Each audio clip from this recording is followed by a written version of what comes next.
Well, let's first introduce myself. I am Matteo Collina. This is my Twitter handle. You can tweet me, and I'm active on Twitter, so have fun. Chat with me, and I reply. I am at university.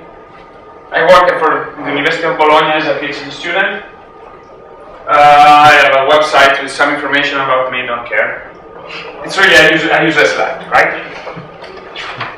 Well, we are coders here. How many do not write have written a line of code in the last month? Okay, yeah. So we are coders, right? Yeah?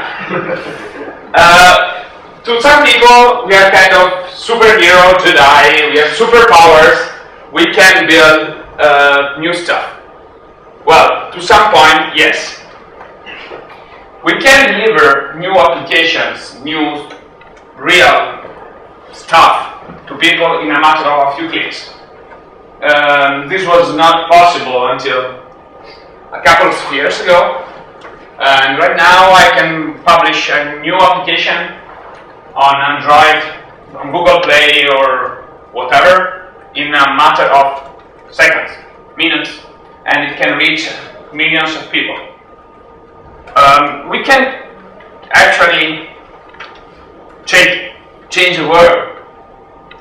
It was not something that was foreseen, at least, not by everybody, this ability to create new stuff very, very quickly. And well, fortunately, someone did. Thank you. You did a great job. But, well, someone did it. You know? How many of you have got this mobile phone? Yeah, me too, right? Yeah, they did not create such value, and as a result, well, we don't code for that anymore. Well, it was nice because it was Java, and it was kind of a nice interface. Net programming word, maybe, I don't know. Still, well, they're lost, but there was almost everything there compared to an iPhone when it was out, right? It was, I think it was even 3G. First iPhone wasn't 3G. Well, the whole point is, how do we code an application? You are here for listening me coding, talking about M2M communication. Well, I'm not starting from M2M communication. I'm starting from how we code stuff. Because what we see, we are coders. We code applications. We want to do something with software. Well, first thing we need, a piece of code actually responds to a user action. Oh, lots of people coming.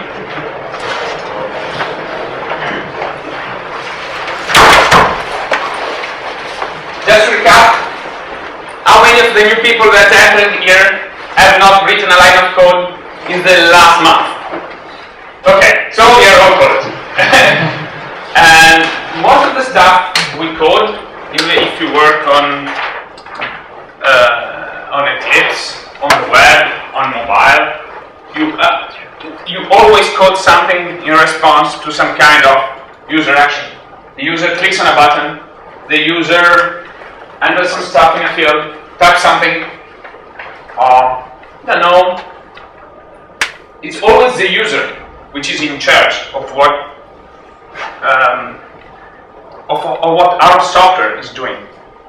And all our development tools are built with the user in mind. Are built for enabling us to react to what the user is doing.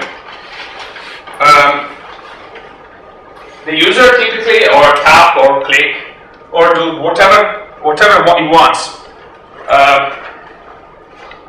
Most of the stuff we do today, at least I do, it's at some kind of web server in the cloud. I don't know if it's the same for you, but if it's not a web server, it's something server, which is, if it's not in the cloud, it's next to you. At least it's distributed. It's not really something which is near, which is on the same machine. It's not working. because we use software to communicate and work between each other. Software empowers people, and people will communicate. Otherwise, we do nothing. Well, after communicating with our server, then something pop up, and we update the user interface, and we are happy, and cats start rolling their balls and whatever. I don't know. Cats. We can teach a computer to learn about moving cats from YouTube videos. So, well, we call usually a remote server. It's extremely important for modern user interfaces and modern application development. Everything revolves around the cloud, the server. It's cheap also to host something on the cloud. Well, as I said, it's a web server. And most of the stuff, well, everyone who does these days is based on HTTP. And when someone asks you, what protocol should I use to build my application as infrastructure, everybody says, oh, use HTTP. Right? It's the basics. Use HTTP. Well, most people say use HTTP, but they doesn't mean HTTP. They mean something else. They mean REST.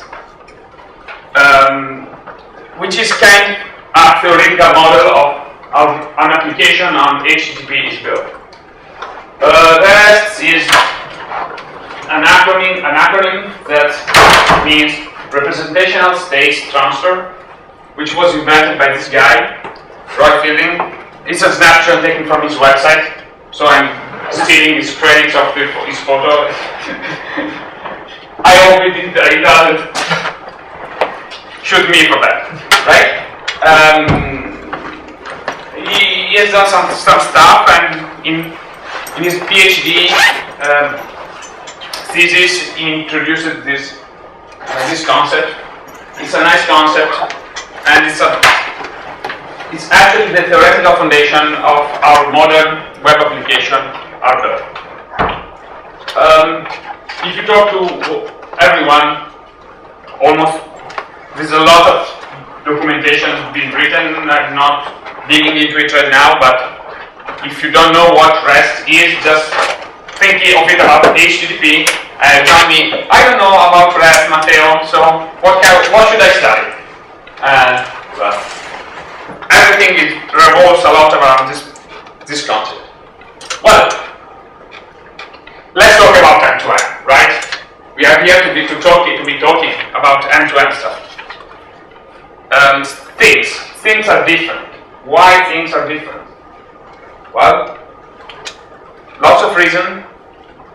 First thing, this chain should be connected in the internet in some ways. Right?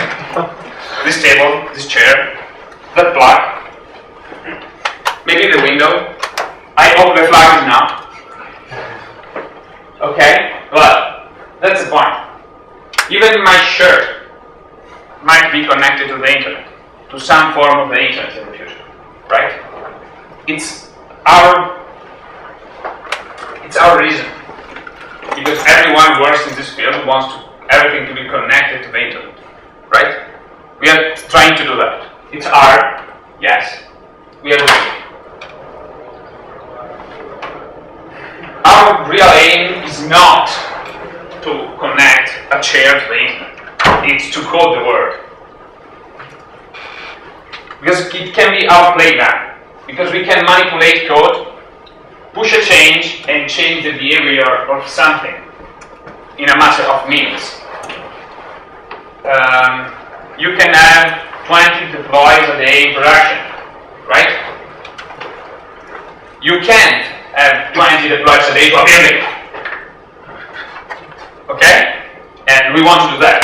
We want to be able to improve our stuff continuously. Doing software has great advantages. Well, I hope all of you know him. If you don't, he's Massimo Manzi, who has created the Arduino. He's Italian, I'm Italian too. Okay? If you don't know, Arduino is a microcontroller that you can basically use it for art stuff, right? Nothing more, nothing less. It's very nice. It's very easy to get started. Everyone can start writing C code for an Arduino, right? It's C or C++, but still.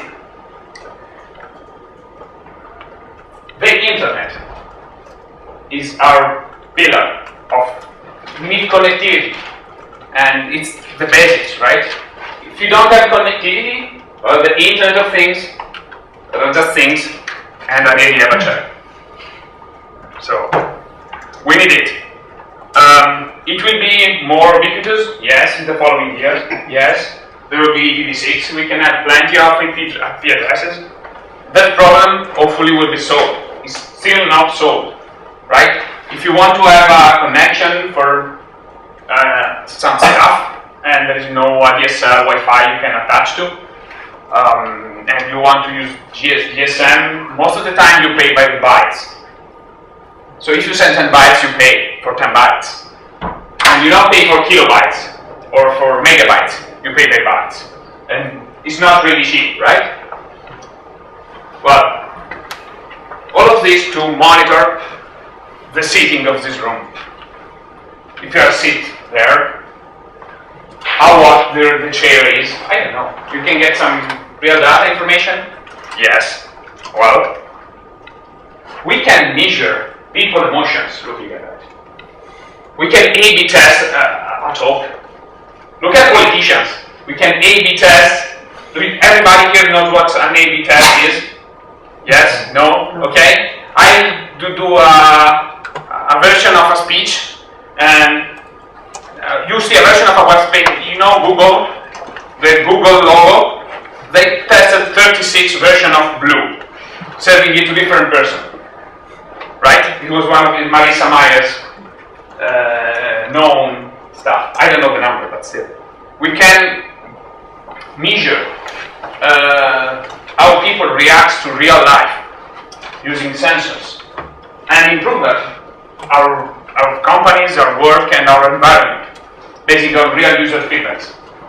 So it's important, right? You know you are thinking about privacy problems.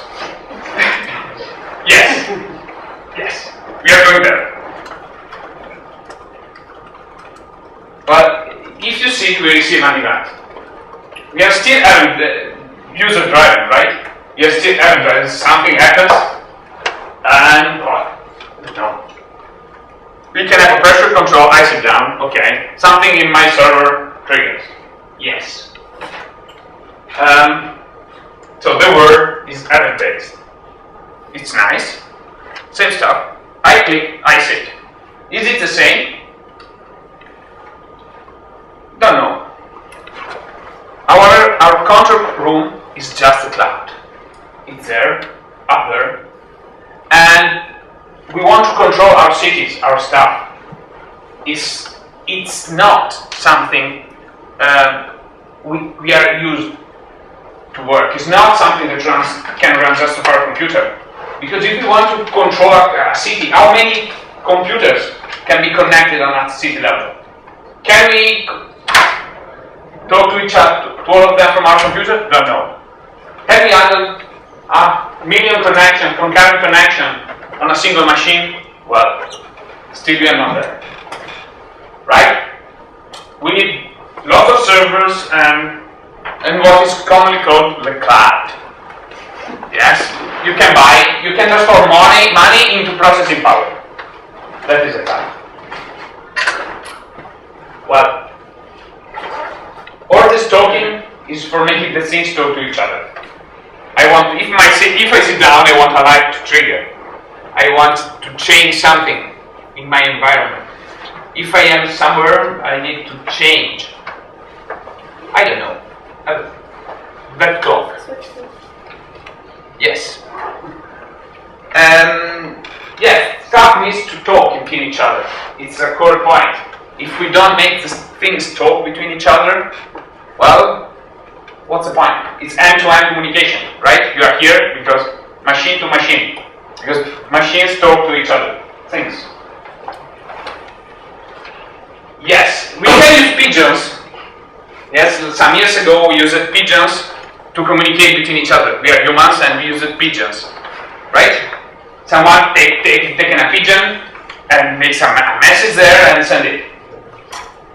And it seems they're not a good communication protocol. In reality, there is an NFC for running IP over pigeons, right? So if you don't know about it, it's very nice, and go read about it, and it's super. In some key region of the world, it's still faster. Pigeons are still faster than the internet. You can still send a USB key with some gigabytes of information on a pigeon, and it will be faster than transferring it on the network. Because if you have a 65 kilobytes connection, it might be hard. So pigeons, well, we have their places, and we are talking about time-to-time communication. Yes, well, everything is to say that what we assume is not always true. And what we think about HTTP is not enough. It's kind of basics. Everyone knows about today we are using HTTP for something. Right? I was speaking, oh, well, you're using HTTP, we don't care. Yes, you will care. No. At the moment we don't. We just use HTTP. Well, it's a safe bet. Everybody runs HTTP on mobile phones. All the apps you use if you have a smartphone, I hope so, use HTTP to communicate, most of them. Right? Well, if you want to make a chair work, a chair connected to the internet, we need something a little bit more lightweight, more fast. We need something binary, because, well, strings are not really, HTTP is just a big string, right? And they're not really fit for a machine to process them fast. Unfortunately, I don't have a better logo. There is no public logo available for the MQTT protocol. So if some of you I know here have some rights to say about making this logo public in a SVG format, please do so. Because it's just a crap PNG. Well, MQTT is a binary protocol. It's publish subscribe, which just means that there's a central broker and someone publish some messages and someone else listens for them, right? So I can sit on my chair and my chair send an MQTT publish to my broker, and someone else was listening about that change and receive the update that I sit down. And then I get up and receive the update that I got up. Right? That's it. It's free in the sense that it's not covered by royalties, and it will be a standard maybe in a few months, end of the year, inside Oasis. Right? And most of the important stuff is that the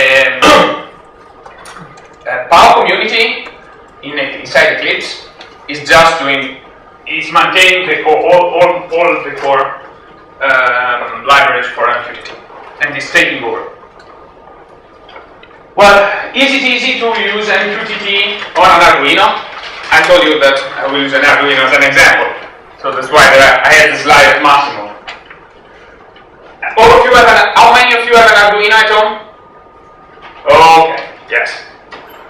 All the rest, arduino.cc, go there and order an Arduino, right? So, and start hacking on stuff. Easy? Well, it's very easy. There is this library called PubSub client, which you can download from GitHub. Not from Eclipse, it's not on Eclipse, but it's on GitHub. And it's extremely easy. A couple of lines of code, and it's C++, right? Because Arduino is programmed on C++. And it's a couple of lines of code, you create a client, and you can just, well, as an Arduino, it has no threads. That's unfortunate for the poor Arduino, but it has no threads. As it has no thread, we have to call the loop method to keep the connection alive, right? Yes. that's true. It's not very good. It's not very nice to have that here, but still. We can sense the temperature and publish it. Right? As I told you, I can call publish. And this temp here is what is called a topic, which is where we publish stuff on MQTT. Right? And, well, it's that easy. And then I can have my temperature, the temperature of my house, just on an MQTT server. Broken. It's there. Still, I want it to arrive on my phone. I want it to be able to check, preemptively check what's the temperature in my house. Right? When you open an app, the app loads something on the net from the network. When you open Facebook, it takes some time to download the new messages. So, we are still not there. It's published, but it's still not there. The problem is if you're developing an application, a mobile application, that you can't really serve to masters. Because if your master is the user tapping on a stupid Wii mode for changing the slides, then, well, if your other master is the chair and you want to be controlled by the pressure of the chair, it's not really going to work very well. This is because, well, for how this stuff is done, only one thing, only one user, there can be only one user. We can't really say that we can, it's not possible. I'm just saying that try and it won't work out. It's not really feasible. So I developed something. I developed this tool which is called Cast, which is just an MQTT REST bridge. It allows you to expose MQTT, all MQTT messages through a REST interface. Cast is part of my PhD research, so I've written a little bit about it. Well, Cast is kind of simple stuff. We have a REST server, which is an HTTP server, right? And an MQTT server and a nice data lake. It has an MQTT broker inside, which is kind of easy to make stuff working, and it's REST interface. REST, yes. Every topic has its own URL where you can check the stuff. This allows very simple integration anywhere, because everything every appliance that you can be using these days is HTTP capable. But then HTTP doesn't really work, because HTTP is kind of I tap, then something goes to the server and then come back. But it's not really mean to be something that can change in real time. So, well, in reality, is not tied to Redis, okay, and can be deployed on top of any other public subscribe system out there. How many of you knows about Redis? Redis is a NoSQL data store that can have some public subscribe stuff plugged in. I also support RabbitMQ. How many of you knows about RabbitMQ? Okay, the same people know a little bit more. Okay, and IMQB. It also supports MongoDB. How many of you know MongoDB? Right? Oh, always the same people. Please, guys, study, right? Take note and okay. It's built in Node.js, so it's built in JavaScript. How many of you hate JavaScript? Okay, yes. Well, JavaScript is not that nice language.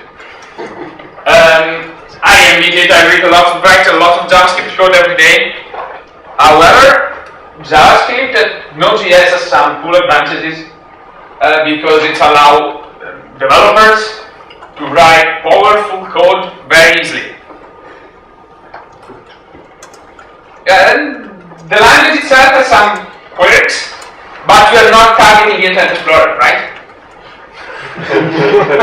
It's based on V8 and it's fast and it behaves in a nice way. If you know what you are doing, it's fine. If you don't know, well, even in Java, if you don't know what you are doing, you are screwed. So no issue with that. But it has a nice development model based on callbacks and asynchronous code that allows you to handle tens of thousands, hundreds of thousands concurrent connection using a single process, which is extremely. There are some very nice benchmarks, like 100,000 concurrent connection on an Amazon machine, on a large Amazon machine. So it's fine.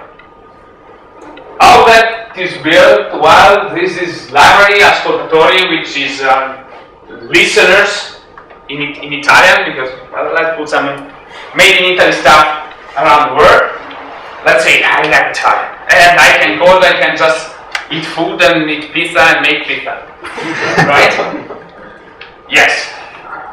Oh, Redis was written by an Italian guy from Sicily. Yes, Italian platform. And Mosca, which is a MQTT broker based on ascoltatori, right? That's it. And well, what I use is this MQTT.js library, which is the MQTT library for Node. I am some maintainer. It's not mine, not my stuff, but I'm also a maintainer there.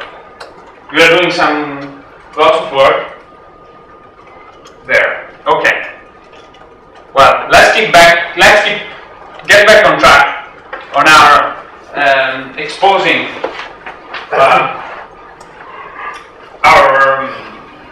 our chair to our applications, because it's what we want to do, right?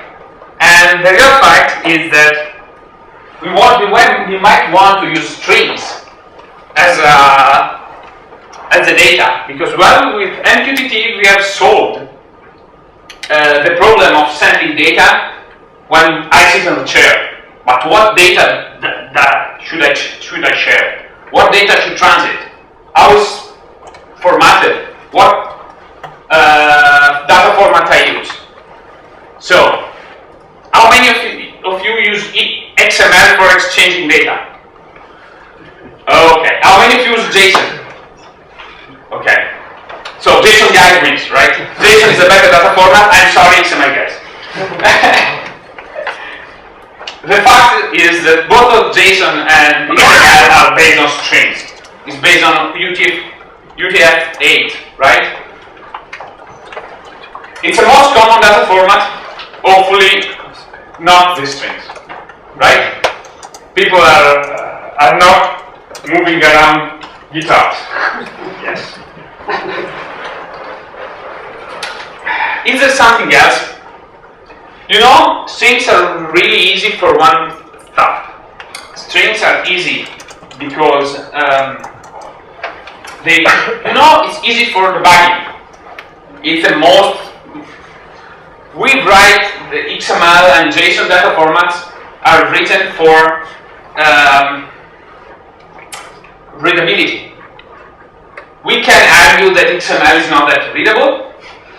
Yes, but still, okay?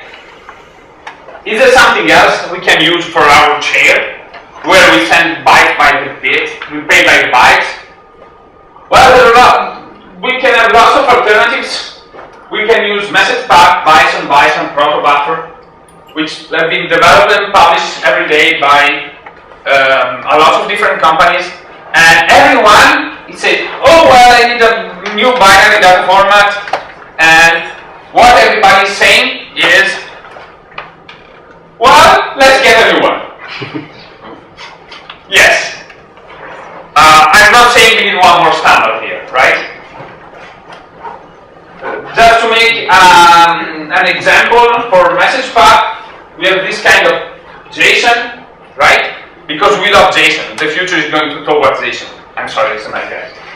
And you know, JSON is a hash structure, and it can be just modeled in this way, right? It's just a very, very easy way of compacting a JSON representation. It's much more compact and it saves bytes because all we need is saving bytes. I'm sorry, Bison guy, whatever. I stole this picture from the message pack website. So if you made a nice picture, I can steal yours. Okay? Well, we developers, most of us think about maps and lists. So all of you here have written code in the last month. So how many of you have used a map in Java? Oh, okay, yeah. How many of you use a list in Java? So we all know that we want to use lists and maps, right? That's why JSON becomes popular, because it's just maps and lists. Okay? XML is just rows and children. Yes, it's understandable, but it's not really straightforward. It's much more easy to think about in map and lists, and not in nodes and children. I'm sorry. I think that XML will not play a major role with these kinds of things. It's almost all community are moving towards JSON and other stuff. XML is much better than JSON as a representation form. I'm not saying that XML is better, it's worse. XML is better for a lot of different stuff, but it's far from the developers.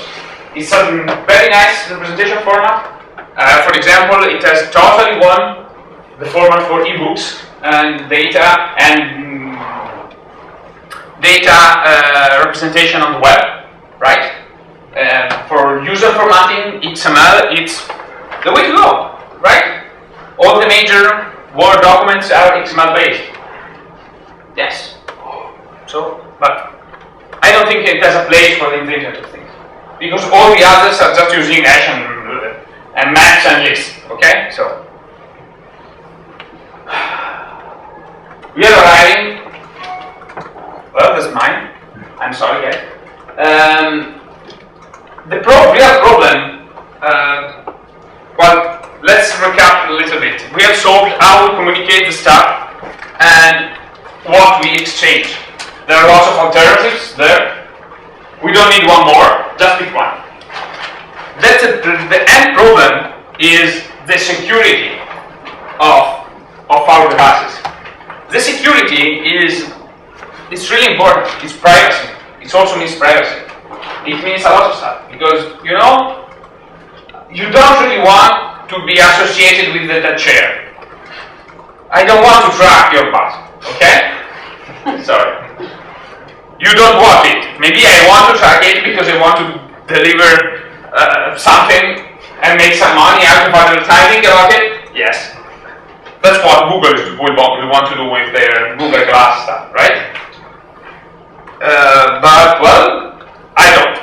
So, it's important that security should be taken care of and data should not leak, and if it's your house, then only you can access the data about your house.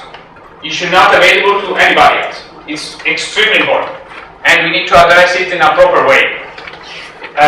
It needs to be plugged inside the end device, that kind of security level.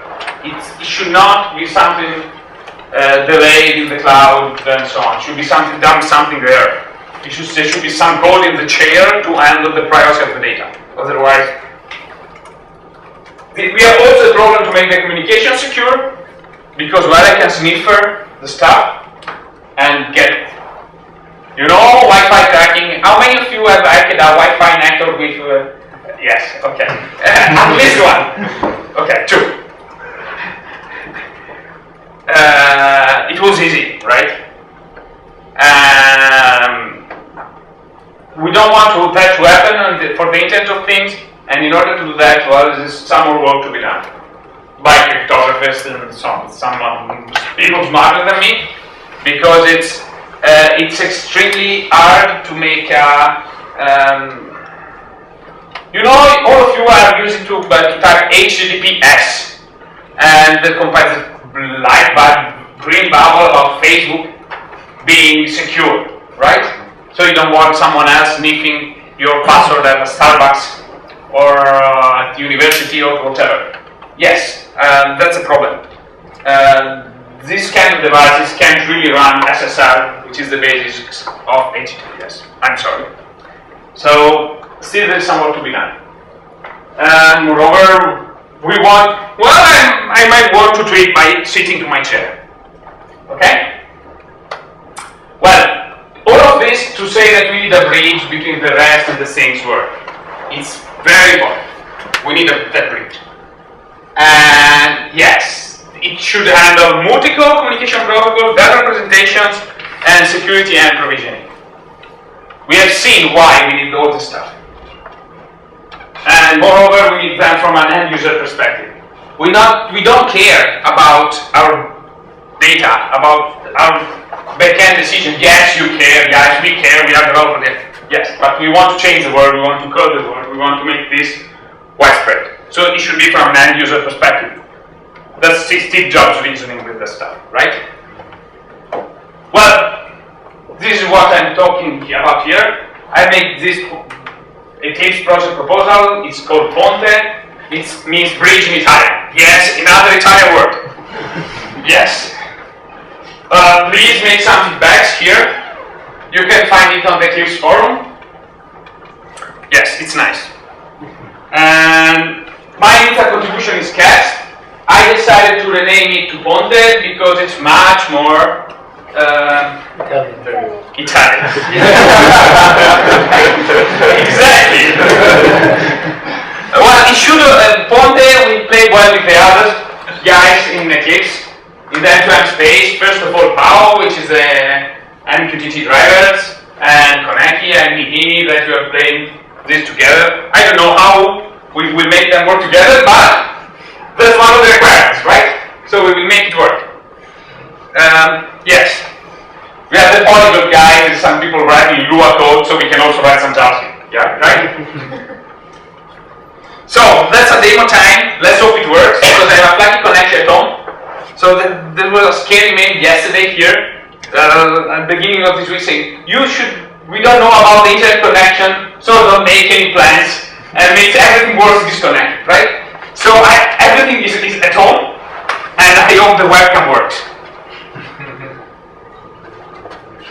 Yes, let's hope the webcam works. So I need I can control I am a tweetbot user, right? And I can control this is a lab, it's small because I have not enough bandwidth at all, right? And connected to a SOX 5 proxy, so I can actually turn it on. Yes, by tweeting. You can do it too. And it takes some time to arrive there because its bandwidth is very flaky, and it's all power to make the image come here. So it will be, hopefully I have to also to refresh it, to give some relief for my poor DSL router. I'm sorry guys. You know how much it's slow to on a web page? Yes, it's not. Okay, so if you want to turn it off, you can give it to the guy. You can put internet connection at home, because it's really crazy. If you want to turn it off, you can do it to the Mac, to my Mac Hubot, and it just works. I can also turn it down with this other interface. I can check if it's on or off, and it say true. This is from GitHub, and I know everything is interacting with a REST API. Where is this REST API? Let me open Google Chrome.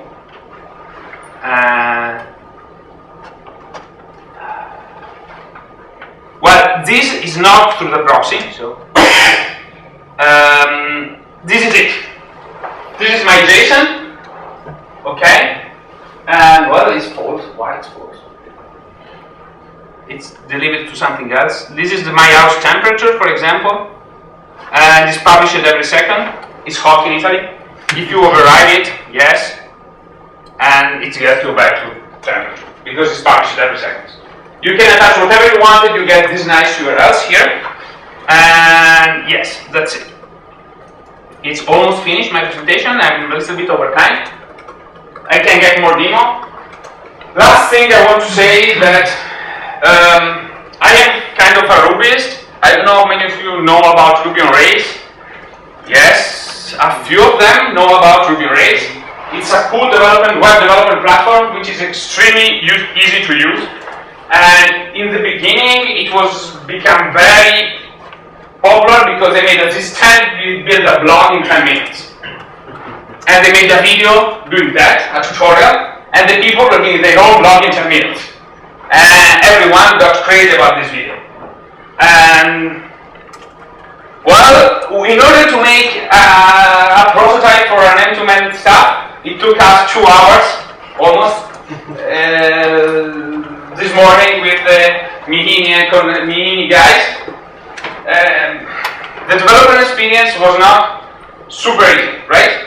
Still, it's much better than some years ago. The mini stuff is awesome. I was amazed. Oh, I can click a button and it was delivered. My code get delivered to my to the Raspberry. Still, it's not a 10 minutes thing, right? We need something that can be deployed in 10 minutes. And well, in fact, that's my goal. I just want to deliver a 10 minutes M2M app video. That's my goal, right? I want to say, what's your goal with this stuff? Well, it's enabling developers to build a stupid application, even a blinking LED, in 10 minutes, right? Even if using all the worst trick we can imagine, like code generation, I don't know, tricking the user, whatever, I don't care. I just want to be there with a 10 minutes M2M video. I don't know if next year I will be here showing the 10 minutes M2M app video. I don't know, I hope so, but we'll see. A little bit of credits just to, otherwise people say, oh, I have used my stuff, I'm not going to get. These icons are from Font Awesome. It's an icon set you can use. You see most of my images are Creative Commons images from Flickr and 500 pixels. And well, Kinotopia for the iPad mockups. And thank you.